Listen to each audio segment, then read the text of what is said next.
느헤미야 제1장. 하가랴의 아들 느헤미야의 말이라. 아닥사스다 왕 제20년 기슬르월에 내가 수산궁에 있는데 내 형제들 가운데 하나인 하나니가 두어 사람과 함께 유다에서 내게 이르렀기로 내가 그 사로잡힘을 면하고 남아있는 유다와 예루살렘 사람들의 형편을 물은즉 그들이 내게 이르되 사로잡힘을 면하고 남아있는 자들이 그 지방 거기에서 큰 환난을 당하고 능욕을 받으며 예루살렘 성은 화무로 치고 성문들은 불탔다 하는지라. 내가 이 말을 듣고 앉아서 울고 수일 동안 슬퍼하며 하늘의 하나님 앞에 금식하며 기도하여 이르되 하늘의 하나님 여호와 크고 두려우신 하나님이여, 주를 사랑하고 주의 계명을 지키는 자에게 언약을 지키시며 긍휼을 베푸시는 주여 간구하나이다. 이제 종이 주의 종들인 이스라엘 자손을 위하여 주야로 기도하오며 우리 이스라엘 자손이 주께 범죄한 죄들을 자복하오니 주는 귀를 기울이시며 눈을 여시사 종의 기도를 들으시옵소서.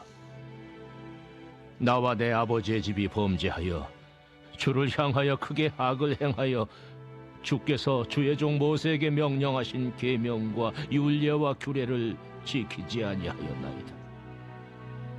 옛적에 주께서 주의 종 모세에게 명령하여 이르시되 만일 너희가 범죄하면 내가 너희를 여러 나라 가운데에 흩을 것이요 만일 내게로 돌아와 내 계명을 지켜 행하면 너희 쫓긴 자가 하늘 끝에 있을지라도 내가 거기서부터 그들을 모아 내 이름을 두려고 택한 곳에 돌아오게 하리라 하신 말씀을 이제 청하건대 기억하옵소서. 이들은 주께서 일찍이 큰 권능과 강한 손으로 구속하신 주의 종들이요 주의 백성이니이다. 주여, 구하오니 귀를 기울이사 종의 기도와 주의 이름을 경외하기를 기뻐하는 종들의 기도를 들으시고 오늘 종이 형통하여 이 사람 앞에서 은혜를 입게 하옵소서 하였나니 그때에 내가 왕의 술관원이 되었느니라.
그들을 3차 포로 귀환으로 이끌며 예루살렘 성전과 그리고 그 안에 살고 있던 이스라엘 그 동포들의 그 안전을 위한 성벽 재건을 이끌었던 이 느헤미야, 이 사람을 한번 살펴시 보면 구약의 이 다니엘과 비견될 인물이 아닌가 생각이 들었습니다. 그런데 이 느헤미야가 처음부터 예루살렘 성벽을 세우고 그리고 이스라엘 공동체의 신앙 개혁 운동을 이끌어야겠다는 그 계획을 처음부터 마음 가운데 품고 있었나라는 것, 우리가 좀 생각해 볼 필요가 있겠어요. 그가 처음부터 이런 비전을 마음 가운데 품고 있었을까라는 질문입니다. 우리가 오늘 이 이야기를 본문의 내용을 통해서 좀 생각해 보고자 해요.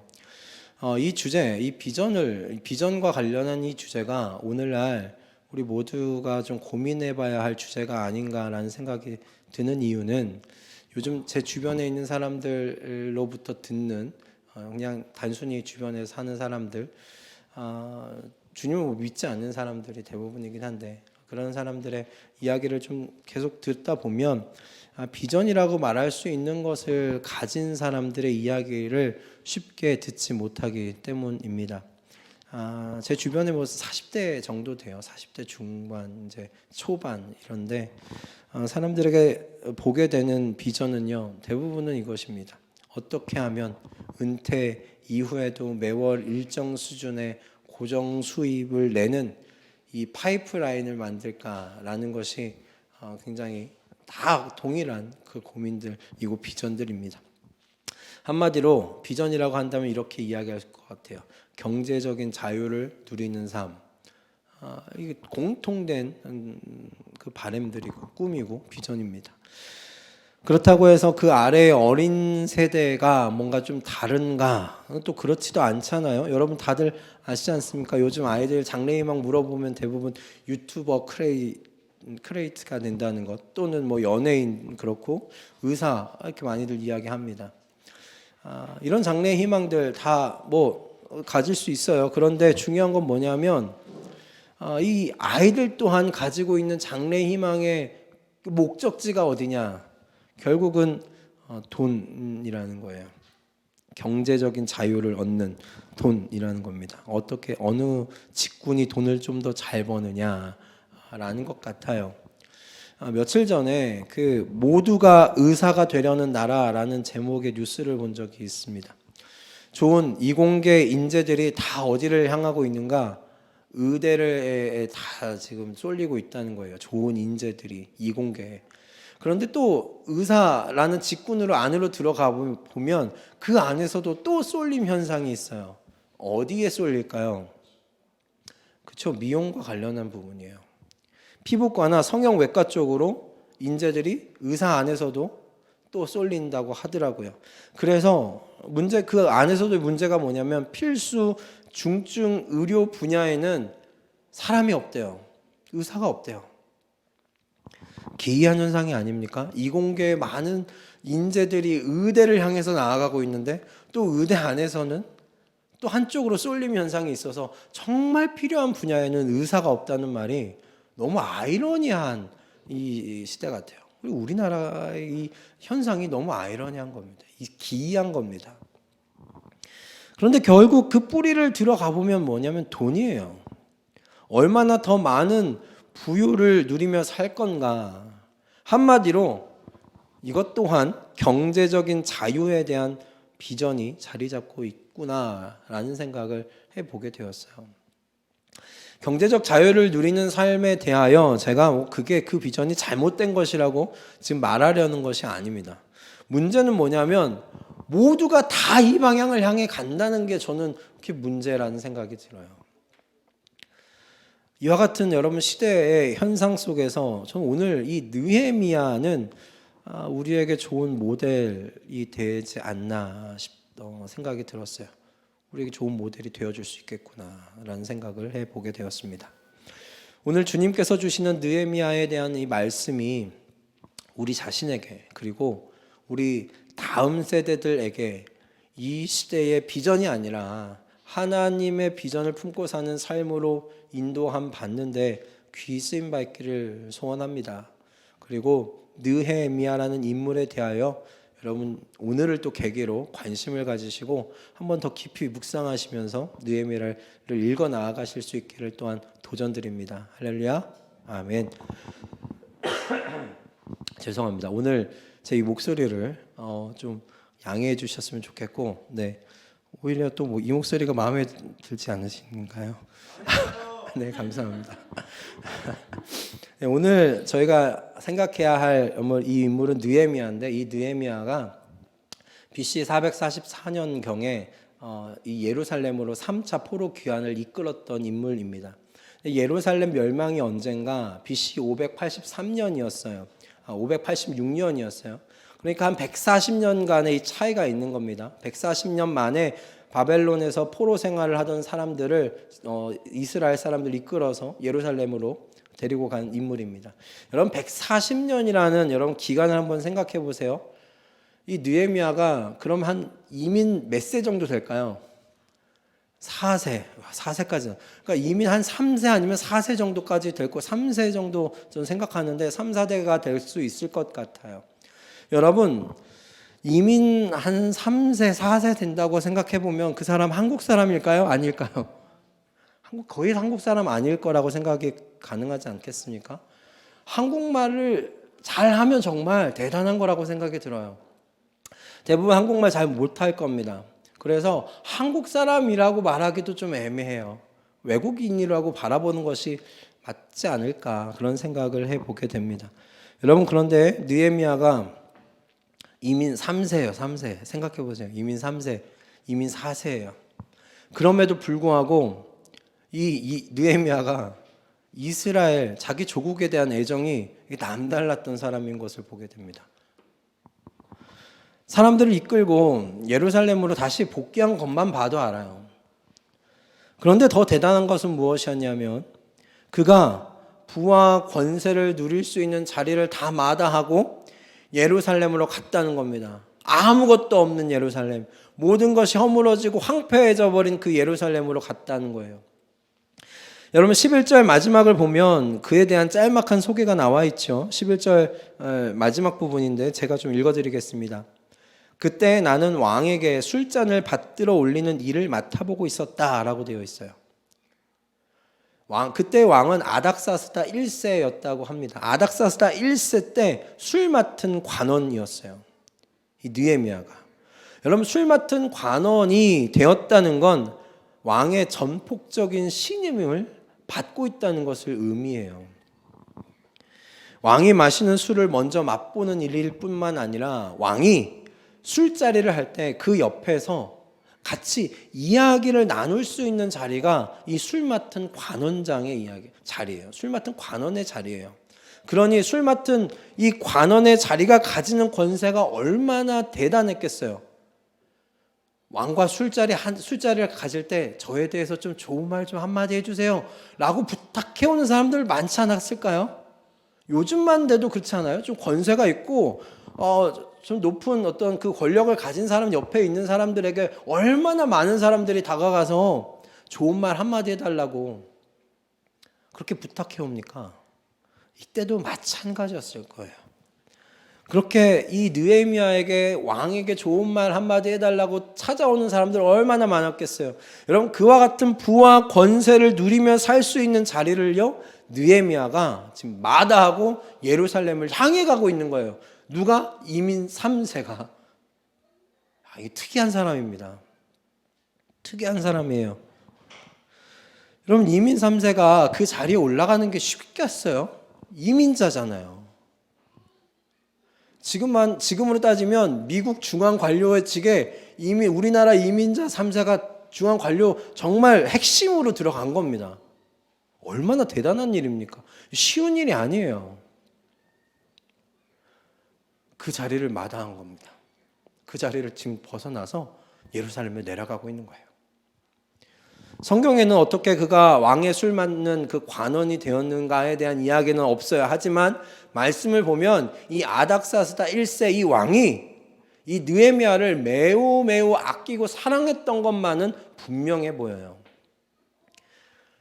여러분, 느헤미야는 오늘날 사람들이 말하는 그 경제적인 자유를 누리는 삶을 이 사람 충분히 살 수 있었던 사람이었어요. 그런데 그는 이 자리를 정말 아쉬움 없이 툭툭 털고 예루살렘으로 향해요. 왜요? 그의 비전이 경제적인 자유를 누리는 삶이 비전이 아니었기 때문에 그런 거죠. 술 맡은 관원으로 아닥사스다 1세 옆에서 애정을 받으며 사랑을 받으며 그렇게 늙어가는 것이 이 느헤미야의 비전이 아니었기 때문에 그런 것이죠. 그의 비전은 예루살렘과 이스라엘 공동체의 회복이었어요. 그렇기 때문에 예루살렘을 향해 간 거예요. 비전을 향해 간 거예요. 그럼 그가 처음부터 이와 같은 비전을 품은 사람이었나? 아니에요. 그렇지 않아요. 그가 처음부터 이런 비전을 가진 사람은 아니었어요. 말씀에는 그가 성벽 재건과 이스라엘 공동체의 그 회복 운동을 주도하겠다는 그 비전을 처음부터 그가 품었다고 나타나 있지 않아요. 대신에 느헤미야가 이 비전을 품기 전에 뭘 가슴에 안고 살았는지는 말씀에서 이야기해 주고 있어요. 4절의 말씀입니다. 우리 4절의 말씀 우리 함께 읽어보도록 하겠습니다. 느헤미야 1장 4절 말씀 함께 읽겠습니다. 자, 시작. 이 말을 듣고서 나는 주저앉아서 울었다. 나는 슬픔에 잠긴 채로 며칠 동안 금식하면서 하늘의 하나님께 기도하여 아뢰었다. 아멘. 여러분, 느헤미야가 무슨 말을 들었다는 겁니까?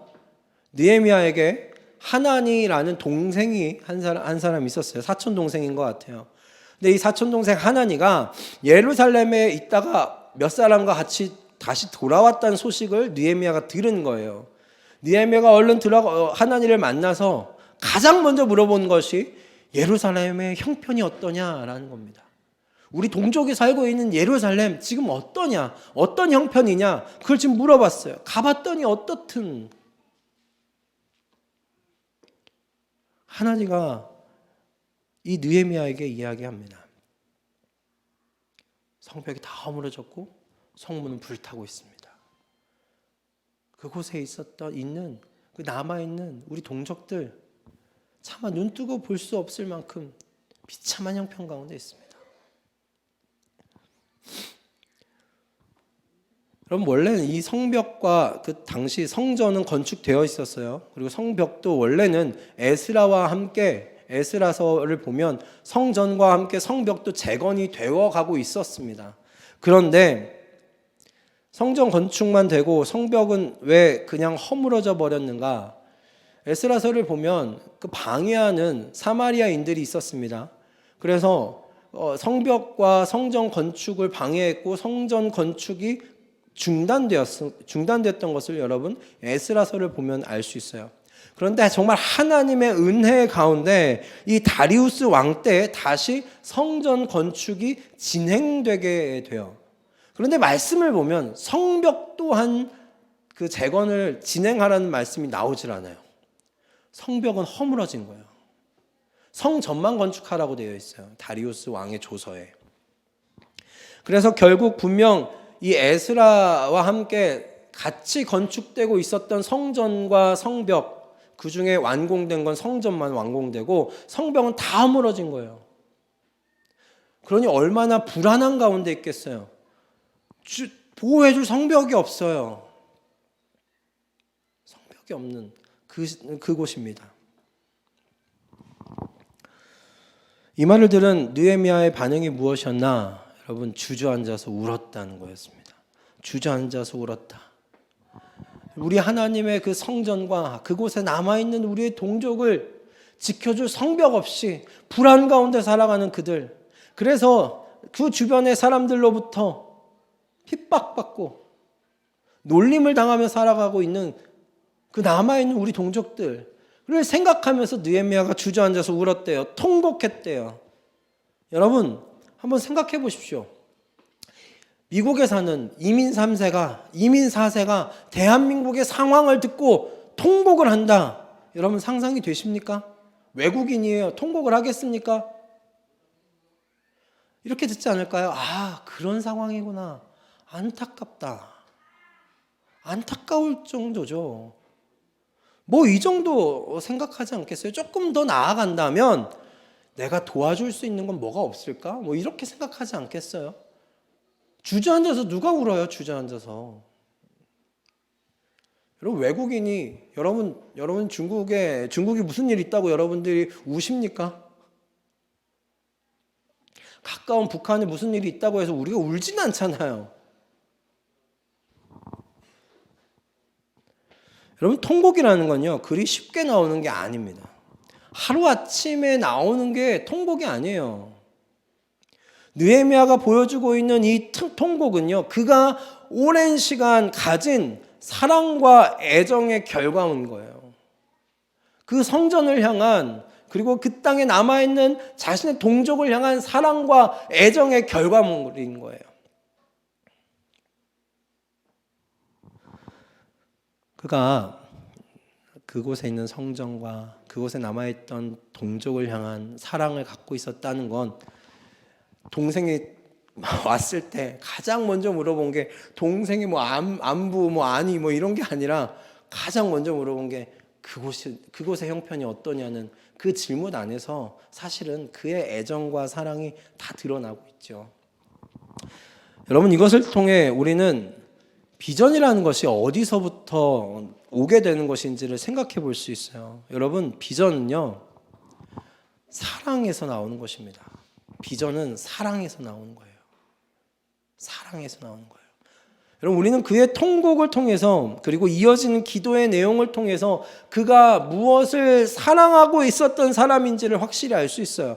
그는 하나님을 사랑했던 사람이고 자신의 이웃인 동족을 사랑했던 사람이에요. 그리고 이 사랑이 그로 하여금 비전을 품게 만든 거죠. 여러분, 하나님을 만나기 전까지 느헤미야는 그런 비전 갖고 있지 않았어요. 성벽을 내가 재건해야 되겠다. 그곳에 남아있는 나의 동족의 회복을 위하여 내가 내 인생 바치며 헌신해야 되겠다. 뭔가 그런 구체적인 비전 갖고 있지 않았어요. 그가 품고 있었던 건 사랑이었죠. 뜨거운 사랑이었죠. 하나님에 대한 사랑과 그 사람들을 향한 사랑이었던 거죠. 그런데 그 사랑이 비전을 품게 만든 겁니다. 성벽이 회파되고 문은 불에 타서 예루살렘 안에 있는 성전과 동족들이 보호를 받지 못하고 업신여김을 받으며 살아가고 있다는 그 이야기를 듣는 순간 그의 마음 안에 내가 가야 되겠다. 내가 가서 성벽을 세워야 되겠다. 라는 비전이 생겨난 것이죠. 그럼 내가 가리라. 여러분, 11절의 말씀입니다. 11절의 말씀을 제가 좀 읽어드릴게요. 주님, 종의 간구를 들어주십시오. 주님의 이름을 진심으로 두려워하는 주님의 종들의 간구에 귀를 기울여 주십시오. 이제 주님의 종이 하는 모든 일을 형통하게 하여 주시고 왕에게 자비를 입게 하여 주십시오. 왕에게 여러분 어떤 자비를 바라는 것이겠어요? 성벽 재건에 대한 허락과 그에 관련된 재원에 대하여 계획이 이루어질 수 있게 해달라고 하나님께 지금 기도하고 있는 거잖아요. 여러분, 비전은요, 내가 뭘 이루겠다는 개인적인 여러분 그런 포부, 야망, 여러분 그런 게 비전이 아닙니다. 성경에서 하나님께서 우리에게 말씀하시는 비전은요, 개인적인 포부와 야망이 아니라 그 비전은 사랑에서 움튼다라는 것을 먼저 이야기를 하고 계세요. 비전이라는 말을 여러분 생각만 해봐도 비전의 출발이 사랑이라는 사실을 좀 알 수 있어요. 여러분, 비전이라는 말의 뜻이 뭐냐면 시력, 시야, 그리고 보이는 것, 이 비전이라는 뜻이거든요. 즉 이 비전은 그러니까 뭔가를 본다는 거예요. 영어 단어로도 뜻이 뭔가를 본다는 것입니다. 그러므로 여러분, 한 사람이 비전을 가진다는 건 뭐냐면 그 사람이 지속적으로 무엇인가를 이렇게 응시하는 걸 말해요. 내가 지속적으로 뭔가를 응시하고 있는 것, 내가 지속적으로 뭔가를 바라보고 있는 것, 여러분 그걸 의미하고 있고 그게 비전이라는 거예요. 내가 보지 않는 것을 비전으로 삼을 수가 없어요. 내 눈으로 보지 않는 것, 내 마음으로 보지 않는 것을 내 비전으로 삼을 수 없다는 거예요. 여기서 보는 건 그런 의미에서 마음으로 보는 것을 포함하는 거죠. 느헤미야가 예루살렘을 눈으로 보지 않았어요. 그는 그동안 전해 들어온 소식들을 통해서 마음으로 그 예루살렘을 향해서 바라보고 있었던 거예요. 이처럼 마음으로 보는 행위가 여러분 이어질 수 있는 것 자체가 그가 사랑을 갖고 있었기 때문입니다. 여러분, 사람은 사랑하는 것에 눈이 가잖아요. 그게 사물이 되었든 사람이 되었든 사랑하는 그것을 향해 눈이 가게 되어 있어요. 아니, 그 연애를 하다 보면 우리만 알고 남들은 다 모른다고 생각하거든요. 공동체 안에서 사귈 때. 근데 결국 알게 되는 건 뭐냐면 다 알아요. 사람들이. 이 둘이 지금 좋아하고 있구나 알아요. 왜? 시선이 가거든요. 어떻게든 힐끗힐끗 보게 되거든요. 사랑하는 사람을. 마찬가지입니다. 나의 시선이 가 있는 곳, 여러분 그곳에서 비전이 시작되는 거예요.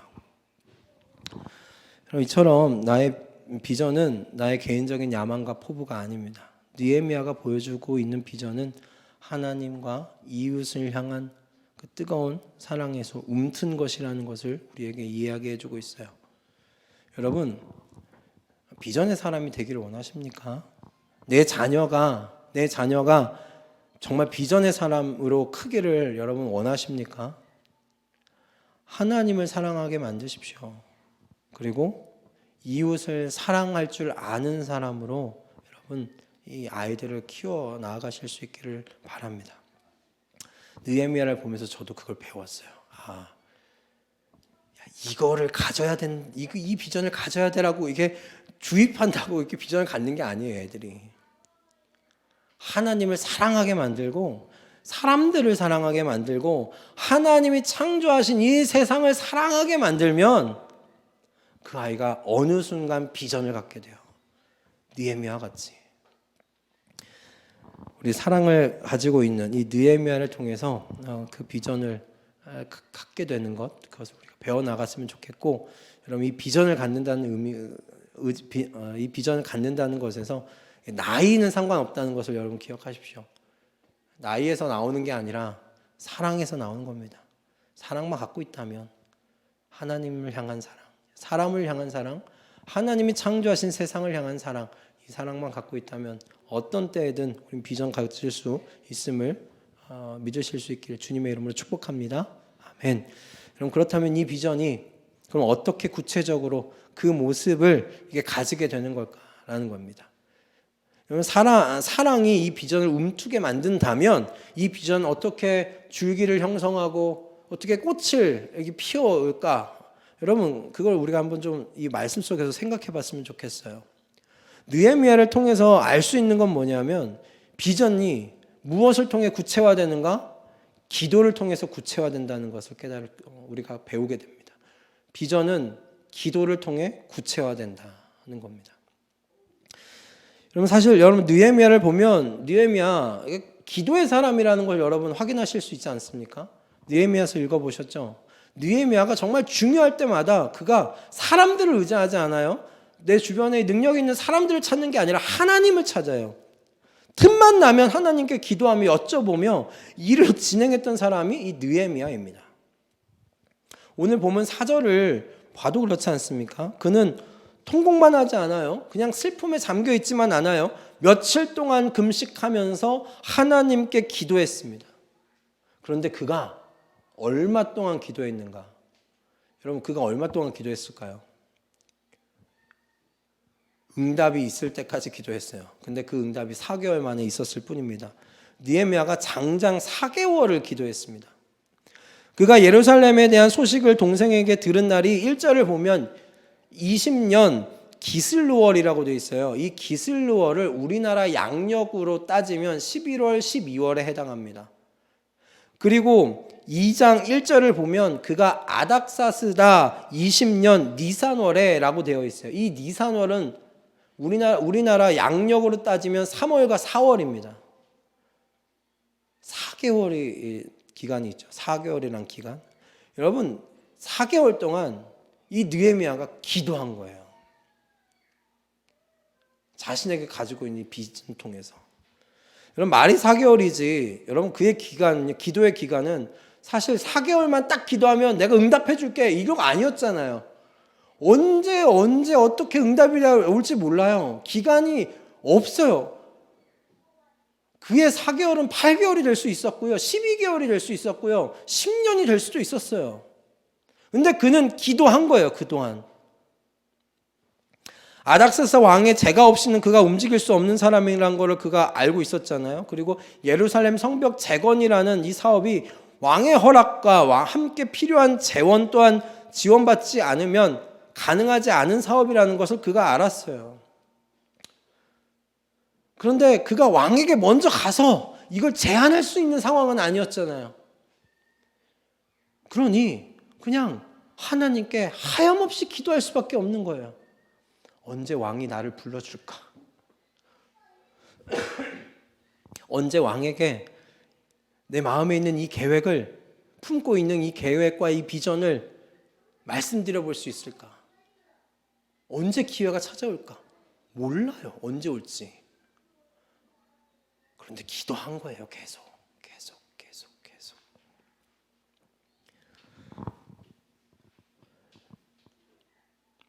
4개월을 기도했습니다. 사람을 의지하지 않고 하나님만 바라보고 묵묵히 기도했습니다. 그리고 이 기도의 시간이요, 사실 그의 비전이 구체화된 그 기간입니다. 우리가 읽지는 않았지만 2장 6절 이하를 보면 그가 이미 계획이 다 세워져 있다는 것을 알 수 있어요. 왕이 그에게 이렇게 얘기해요. 왕에게 다가가서 자신 마음 가운데 품고 있는 비전을 이야기할 수 있는 기회가 찾아와서 왕에게 이야기합니다. 왕이 그에게 그럼 성읍을 재건하고 언제쯤 돌아올 수 있는지를 물을 때 그가 얼마나 걸릴지를 대답했다고 이야기하고 있어요. 그에겐 뭡니까? 이미 머릿속에 다 있는 거예요. 성벽을 재건할 때 며칠이면 되겠다. 그리고 어느 정도 되면 내가 다시 아닥사스다 왕에게 돌아올 수 있겠구나. 그 마음 가운데 굉장히 그 비전이 구체화되어 있어요. 그뿐만 아닙니다. 2장 6절 이하를 보면 어떻게 하면 예루살렘에 안전하게 갈 수 있는지에 대한 계획까지 세워져 있었고요. 재원을 어떻게 마련해야 하는지에 대한 것까지 막힘없이 왕 앞에서 쭉 PT하고 있는 느헤미야입니다. 굉장히 구체화되어 있고 준비가 이미 다 끝난 거예요. 어떻게 그 준비와 계획이 구체적으로 될 수 있었을까요? 4개월 동안 기도하는 기간 가운데 그게 구체화된 겁니다, 여러분. 느헤미야가 가지고 있던 비전이 두리뭉실하지 않았습니다. 4개월의 기도 속에서 구체화되었습니다. 그렇다면 여러분, 이 비전을 구체화 만들어 놓은 이 느헤미야의 기도, 그 기도가 어떤 기도였을까요? 하나님께 그가 어떤 기도를 드렸을까요? 오늘 우리 본문을 보면 느헤미야의 기도가 나와 있는데 느헤미야의 기도가 3가지 특징이 있습니다. 첫 번째는 무엇이냐면 먼저 느헤미야의 기도는 어떤 기도였는가? 민족을 대표하는 회개하는 기도였습니다. 회개하는 기도였습니다. 그런데 그에게 회개 기도가 좀 남달랐어요. 왜냐하면 자신뿐만 아니라 민족의 죄를 모두 짊어지는 회개 기도였기 때문에 그래요. 6절 하반절의 말씀입니다. 우리 이스라엘 자손이 주님을 거역하는 죄를 지은 것을 자복합니다. 저와 저의 집안까지도 죄를 지었습니다. 우리가 주님께 매우 큰 잘못을 저질렀습니다. 그는 자기가 지은 죄뿐만 아니라 모든 동족이 지은 죄를 대표해서 하나님께 지금 자복하면서 용서를 구하고 있어요. 이 순간 여러분 느헤미야는요, 하나님 앞에서 이스라엘의 대표예요. 자기 죄뿐만 아니라 이스라엘 내 동족의 죄까지 지금 가지고 나와서 하나님께 회개 기도하고 있잖아요. 그렇다면 하나님 앞에서 느헤미야는 이스라엘을 대표하는 리더인 거예요. 그 순간. 그는 회개 기도를 통해서 하나님 앞에서 자신뿐만 아니라 민족의 회복을 간구해요. 민족의 죄를 용서해 주시기를 기도해요. 여러분, 이 사람의 마음에 민족을 향한 사랑이 피어나지 않는다면 그게 이상한 거 아닙니까? 민족의 죄를 대신해서 지금 회개하며 기도한다는 건 민족에 대한 사랑이 지금 그 안에 얼마나 그 민족을 향한 사랑이 큰지를 또 우리에게 보여주는 거죠. 여러분, 사람이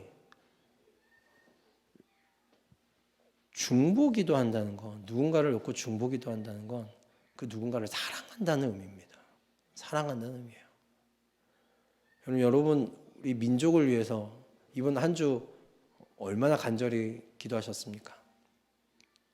우리 조국을 위해서 얼마나 간절히 기도하셨습니까? 이번 주 제가 말씀 동행에서 우리 위정자를 놓고서 또 기도하자는 부분에 대해서 이야기했었는데 얼마나 또 기도하셨습니까? 저도 부끄러워요. 저도 잘 못했어요.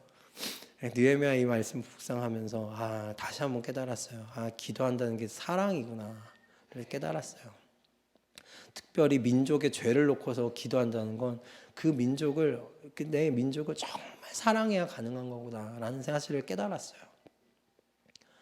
그럼 느헤미야 민족을 놓고서 회개하는 기도, 이 기도를 통해서 그는 자신의 그 정말 명예와 권세와 부를 누릴 수 있는 그 자리까지 다 정말 탈탈 툭툭 털어놓고 예루살렘을 향할 수 있는 그런 그 민족에 대한 사랑, 하나님에 대한 사랑이 끓듯이 올라왔을 겁니다. 이 기도의 시간을 통해서. 저는 이 기도라는 이것이 이렇게 밥솥이라는 생각이 들었어요. 이 밥솥 안에서 이 느헤미야의 이 사랑이 정말 연그러가고 있었겠구나, 익어가고 있었겠구나 싶었어요. 이스라엘 공동체의 회복을 위한 그의 준비가 그래서 이 기도 속에서 지금 차근차근 진행되고 있었던 거죠. 두 번째로 느헤미야의 기도는 어떤 기도였는가? 현실을 무시하지 않는 기도였어요. 대부분 이게 기도를 정말 빡세게, 정말 세게 하시는 분들 중에 현실하고는 정말 상관없이 기도하시는 분들이 가끔 있거든요. 근데 느헤미야는 현실을 무시하지 않았어요. 그의 기도는 매우 현실적인 기도였습니다. 무작정 예루살렘이 회복하게 해달라고, 자신을 이 일에 쓰임받게 해달라고 무작정 기도한 사람이 아니에요. 그는 먼저 자신의 일이 형통하게 해달라고 기도하는 사람이었습니다. 자신의 일이 형통하게 해달라고 기도했어요, 분명히. 그 말이 무엇입니까? 즉 자신이 지금 일하고 있는 이 직무에서 성공하게 해달라고 기도하고 있는 거예요. 여러분, 왜 그렇게 기도하고 있어요? 왜 내가 이 직무, 내가 하는 일에서 성공하게 해달라고 기도하고 있습니까? 경제적인 자유를 얻으려고요? 아니잖아요. 보다 많은 명예와 권세를 누리려고? 아니잖아요. 자신이 지금 맡고 있는 직무에서 좋은 성과를 내야지 왕에게 신임을 얻을 수 있으니까, 왕의 마음을 살 수 있으니까. 여러분, 좋은 성과를 내지 못하는 사람을 왕이 자기 옆에 두겠습니까?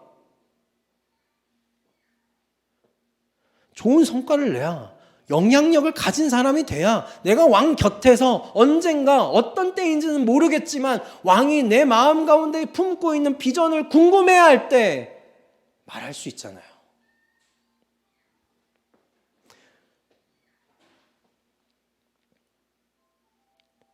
어떻게 왕에게 예루살렘 성벽을 재건할지 자신의 비전을 말할 수 있는 기회는 자기가 그 직무에서 성공을 해야 돼요. 형통해야 돼요. 전 그런 의미에서 이 느헤미야가 굉장히 현실적으로 기도했다고 생각해요. 주님, 제가 하는 모든 일이 형통할 수 있게 해주십시오. 그래서 마음에 품고 있는 이 비전을 이룰 수 있게 해달라고 그렇게 기도한 겁니다. 그뿐만 아니라 그는 자신이 비전을 이루기 위해서는 왕이 자신에게 자비를 베풀어 주어야 한다는 걸 인정했어요. 이 왕을 무시하지 않았어요. 내가 지금 섬기고 있는 왕을 무시하지 않았어요. 하나님이 명령만 하시면 되는 거죠 라고 하는 게 아니라 왕이 내게 자비를 베풀게 해달라고 그렇게 기도해요. 왕의 제가 없이는 자신이 움직일 수 없는 사람이라는 이 현실을 무시하지 않았어요. 그 현실을 인정하고 느헤미야는 하나님께, 하나님, 제가 섬기게 되는 이 왕으로부터 자비를 얻게 해주십시오. 그렇게 기도하고 있어요. 이처럼 여러분, 느헤미야의 기도가요, 자신이 몸담고 살고 있는 그 현실을 무시하는 기도가 아니었습니다. 그 현실을 부정하고 그 현실을 무시하는 기도가 아니라 그 현실을 기반한 기도였어요. 그 현실에 두 발을 딛고 기도하는 기도였어요. 우리의 기도가 이 느헤미야와 같은 기도가 되기를 소원합니다.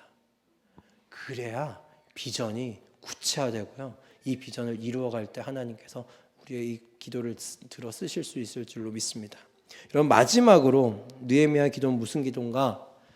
느헤미야의 기도는 하나님의 주권에 붙들려 있는 기도였습니다. 하나님의 주권에 붙들린 기도였어요. 그는 하나님께서 당시 세계 최강대국인 페르시아 이 왕의 마음을 움직일 수 있는 주권을 가지신 분이라고 믿었어요. 그리고 자신의 직무에 있어서 성공 또한 하나님의 주권에 있다고 그는 믿고 기도한 겁니다. 자신의 노력이 필요하지만 하나님께서 허락하지 않으시면 내 노력은 다 허무하다라고 그는 인정한 겁니다. 하나님이 형통하게 하지 아니하시면, 하나님이 성공하게 하지 아니하시면 내 노력도 물거품이 될 수 있다는 것을 이 느헤미야가 인정하고 하나님의 주권에 대한 이 믿음을 굳게 붙들고 느헤미야가 기도한 거예요.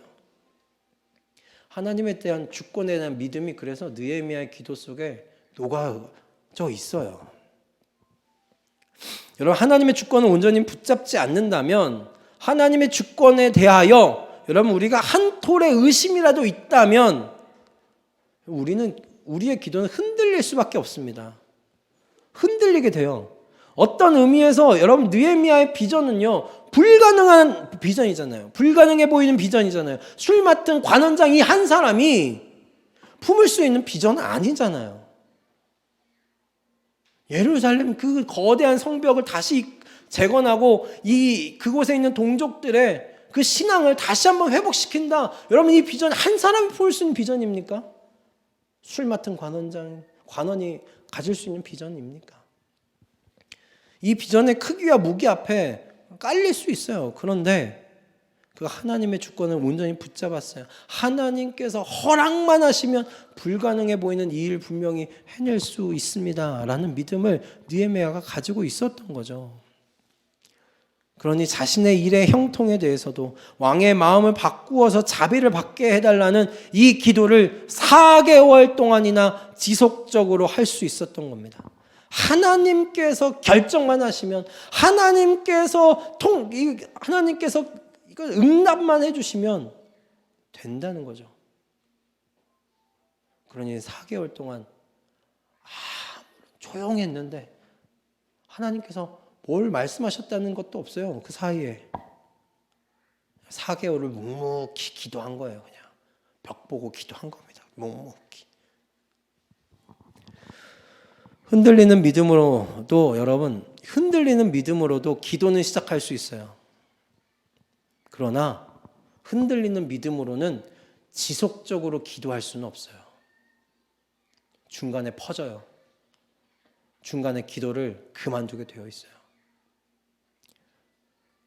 아무것도 약속되어 있지 않은 그 캄캄한 어둠 속을 여러분 흔들리는 믿음으로는 끝까지 완주할 수 없어요.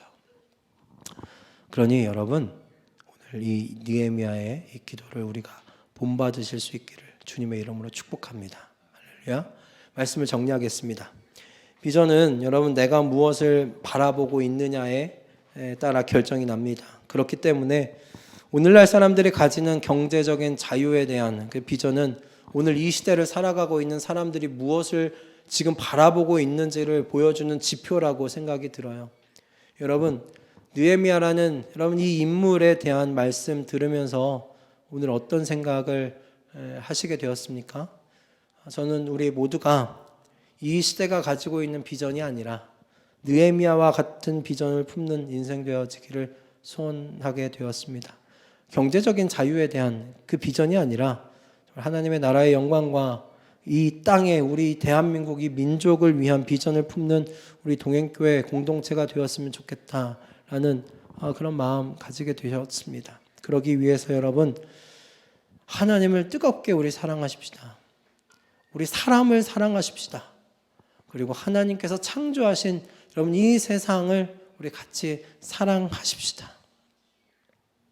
그러다 보면 비전이 우리 가운데 품어질 줄로 믿습니다. 이 비전은 내가 바라보는 것, 내가 사랑하는 것으로부터 나오니 말입니다. 그리고 우리 같이 기도하십시다. 이 민족을 품고 회개하는 기도, 현실의 발을 디딘 기도, 그리고 하나님의 주권에 완전히 사로잡혀 있는 그 기도를 우리가 함께 하실 수 있기를 소원합니다.